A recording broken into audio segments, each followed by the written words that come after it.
Hola a todos, hoy vamos a intentar responder a la pregunta ¿cómo es posible que 2 metros de ADN quepa dentro de una célula? Primero, ¿qué es el ADN? El ADN, también conocido como ácido desoxirribonucleico, es según Leninger un polinucleótido con una secuencia específica de unidades de desoxirribonucleótidos unidos covalentemente a través de los enlaces 3'-5' fosfodiéster.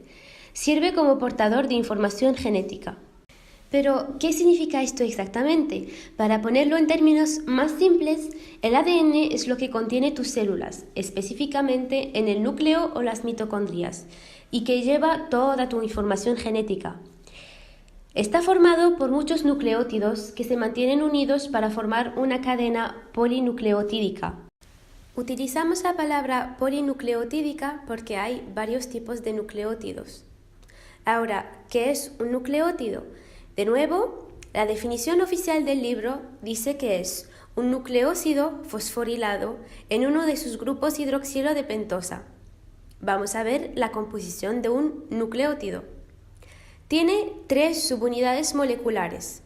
Una base orgánica nitrogenada, que puede ser o bases púricas, como adenina y guanina, porque en su estructura hay un doble anillo, o pirimídicas, timina y citosina, que cuentan únicamente con un anillo en su estructura. Además de la base, hay un fosfato, que es un ion poliatómico, y también un azúcar de 5 carbonos, desoxirribosa.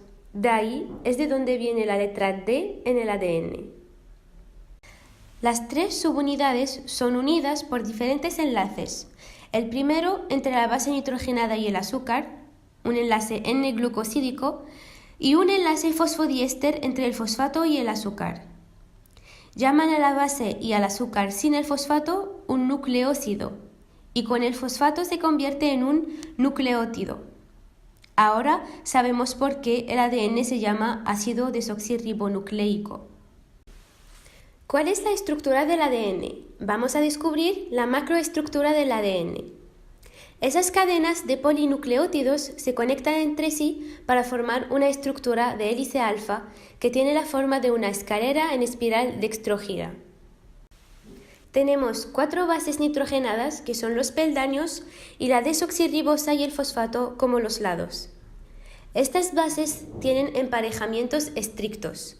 La timina y la adenina se vinculan con 2 enlaces de hidrógeno, mientras que la citosina y la guanina con 3 enlaces de hidrógeno. Así, los pares son exclusivos. Esta estructura, bastante simple, es la que contiene toda la información genética que hace tu genotipo. Ahora que conocemos la estructura del ADN, es importante tener en cuenta que lo que se habló anteriormente es el ADN en su estado relajado, el que no se ha sometido al proceso de compresión o superenrollamiento. Esto nos lleva a la pregunta, ¿cómo es posible que 2 metros de ADN quepa dentro de una célula? La respuesta es que, durante la división de células eucariotas, el ADN se empaqueta en estructuras densas similares a hilos, conocidas como cromosomas, que contienen nuestra información genética y se encuentra en el núcleo de las células. Por lo tanto, el material dentro de los cromosomas se etiqueta como cromatina y es una mezcla de ADN y proteínas. En su nivel más básico hay una hélice alfa de 2 cadenas, pero se vuelve más compleja a medida que se produce el proceso de compresión. La primera parte del empaquetamiento del ADN comienza con proteínas de compresión especializadas conocidas como histonas. Las histonas son un grupo de proteínas que tratan con el empaquetamiento y la compresión del material genético en sus ciertas unidades estructurales conocidas como nucleosomas. Puede parecer extraño o ilógico que para comprimir el ADN tenga que agregar proteínas, pero su función es esencialmente proporcionar la energía necesaria para plegar el ADN, ya que el superenrollamiento requiere trabajo y el trabajo depende de la energía. Una estructura de nucleosoma consiste en el ADN cargado negativamente, debido a los fosfatos, envuelto 1,65 veces alrededor de un núcleo de histona octámero cargado positivamente, que contiene exactamente 8 proteínas, dos copias de H2A, H2B, H3 y H4. Esto crea un enlace estrecho al cual una proteína de histona conocida como H1 se une al nucleosoma y mantiene el ADN enlazador en su lugar.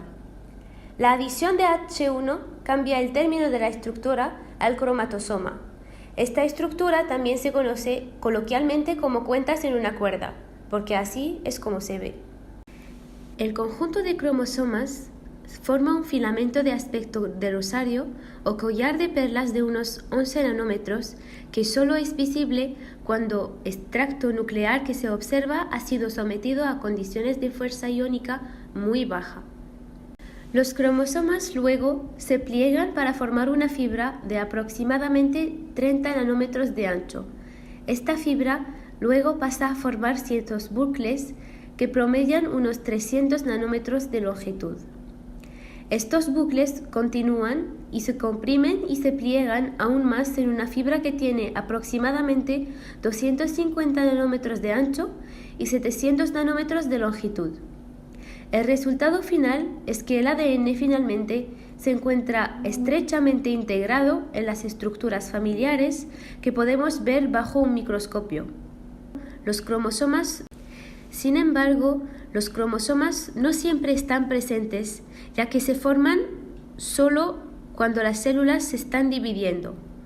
Cuando no se están dividiendo, también conocido como en la etapa de interfase, el ADN está menos organizado y se encuentra principalmente como eucromatina o en cantidades más pequeñas como la heterocromatina más densa. Y así es como es posible que se encuentren 2 metros de ADN dentro de una célula. Ahora que conocemos todo el proceso, vamos a definir exactamente lo que es el superenrollamiento. Como ya hemos visto, la estructura del ADN no solo existe como estructuras secundarias, como las hélices dobles que conocemos, sino que también puede plegarse sobre sí misma para formar estructuras terciarias mediante el superenrollamiento. El superenrollamiento permite el empaquetado compacto de ADN circular. El ADN circular todavía existe como una doble hélice, pero se considera una molécula cerrada porque está conectada en una forma circular. El superenrollamiento cambia la forma del ADN. El beneficio de una molécula de ADN superenrollada es su compactabilidad. Es decir, en comparación con una molécula de ADN relajada de la misma longitud, un ADN superenrollado es más compacto. Además, el ADN superenrollado puede ser o positivo o negativo. Si es positivo, se pliega sobre sí mismo en el sentido de las agujas del reloj, mientras que si es negativo, el plegado está en el sentido opuesto a las agujas del reloj. Las topoisomerasas son enzimas que son responsables de la introducción y eliminación de los superenrollados. Los superenrollados positivos y negativos requieren dos topoisomerasas diferentes. Esto evita la distorsión del ADN por la especificidad de las topoisomerasas. Hay dos clases de topoisomerasas, tipo 1 y tipo 2. El tipo 1 estimula la relajación del ADN superenrollado y el tipo 2 utiliza la energía de la hidrólisis de ATP para agregar superenrollados negativos al ADN.